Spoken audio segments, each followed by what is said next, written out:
Hello all. ఇప్పుడు నేనైతే Ajay, Soumya love story part 3 అయితే మీతో షేర్ చేసుకుంటున్నాను. పార్ట్ 1, పార్ట్ 2 చూడని వాళ్ళు ప్రీవియస్ వీడియోస్లో అప్లోడ్ చేశాను. అది చూసేసి పార్ట్ 3 కంటిన్యూషన్ ఇప్పుడు చూసేయండి. సౌమ్య: అవునండి, నాది కూడా సాఫ్ట్వేర్ ఫీల్డే. లాస్ట్ 2 ఇయర్ నుండి ఒకే కంపెనీలో వర్క్ చేస్తున్నాను. మీకు ఏమైనా జాబ్ కావాలైతే చెప్పండి, నేను అరేంజ్ చేస్తాను. అజయ్ అంటాడు: వద్దండి, మా ఫ్రెండ్ సెట్ చేస్తా అన్నాడు. సౌమ్య: సరే కానీ నన్ను అండి అని పిలవద్దు, నాకు ఏమీ అంత వయసు అయిపోలేదు, just call me Soumya. Ajay అంటాడు: సరే అండి. సౌమ్య అంటది: ఇదిగో మళ్ళీ అండి అంటావు అంటే అజయ్ అంటాడు: ఓకే సౌమ్య. ఇంకా అలా ఒకరి గురించి ఒకరు తెలుసుకున్నాం, మాట్లాడుకున్నాం. ఇంకా టైం 10:45 అవుతుంది. ఆల్మోస్ట్ హైదరాబాద్కి దగ్గరలో ఉన్నాము. ఇంకా నేను మా ఫ్రెండ్కి కాల్ చేసి నన్ను పికప్ చేసుకోరా అని అన్నా.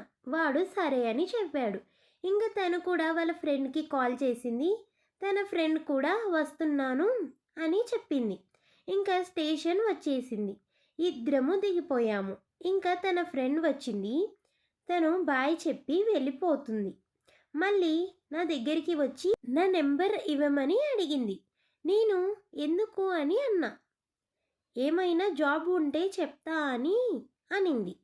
సరే అని నా నెంబర్ ఇచ్చిన. ఇంకా తను వెళ్ళిపోయింది.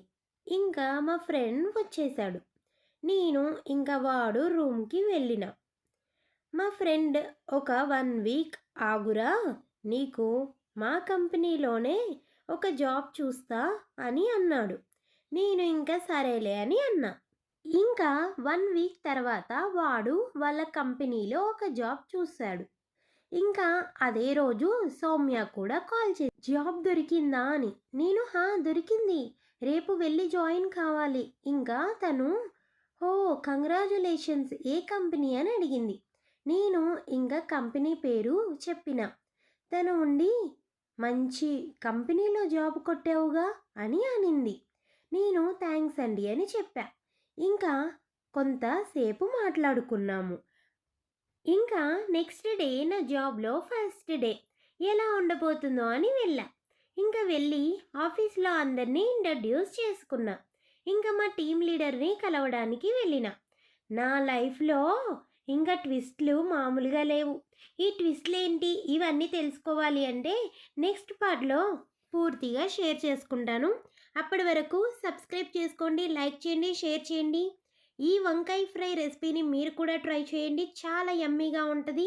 ఉంటాను.